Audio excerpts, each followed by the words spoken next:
আমাদের বাংলাদেশে এই বাংলার তাজমহল সম্বন্ধে একটা তথ্য দিই। তাজমহল বাংলাদেশ হলেও বাংলাদেশের রাজধানী ঢাকা থেকে 10 মাইল পূর্বে পূরব সোনারগাঁয়ে অবস্থিত। ভারতের আগ্রায় অবস্থিত একটি মুঘল নির্দেশনা একটি হুবহু নকল বা অবিকল প্রতিরূপ তাজমহল। তথ্যটা দিচ্ছি,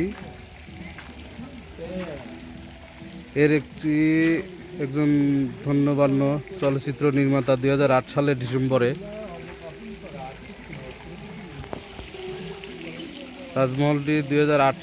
ডিসেম্বরে তার তাজমহল ক্যাপিটেক্স সংশ্লিষ্ট প্রকল্পের ঘোষণা করেন। প্রকল্পটির জন্য ব্যয় হয়েছে প্রায় 50 লক্ষ টাকা।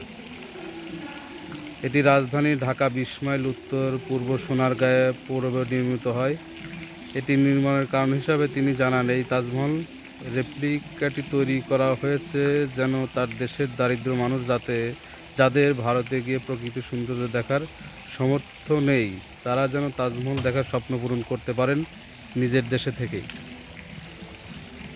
এটা সোনারগাঁয়ে অবস্থিত, দেখুন। ওয়াও!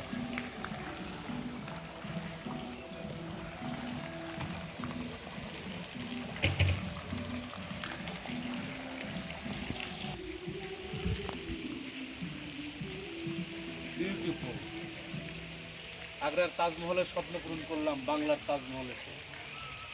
তথ্য তো আরও দিচ্ছি, আসবেন সবাই, ঘুরতে আসবেন, খুবই সুন্দর মনোরম, ভালো লাগবে। বিকালে আসলে আরও ভালো লাগবে।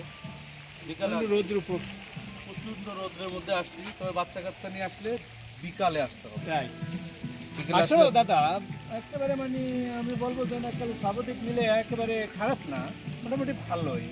হয়তো আগ্রা যাই না, আগ্রা তাজমহল দেখি না, সেই কিন্তু স্বাদটা বাংলার এখানে নিতে পারবেন। হ্যাঁ সেই স্বাদটা হয়তো কিছুটা ওই দুধের স্বাদ আর কি ঘোলে মেটানো সেরকম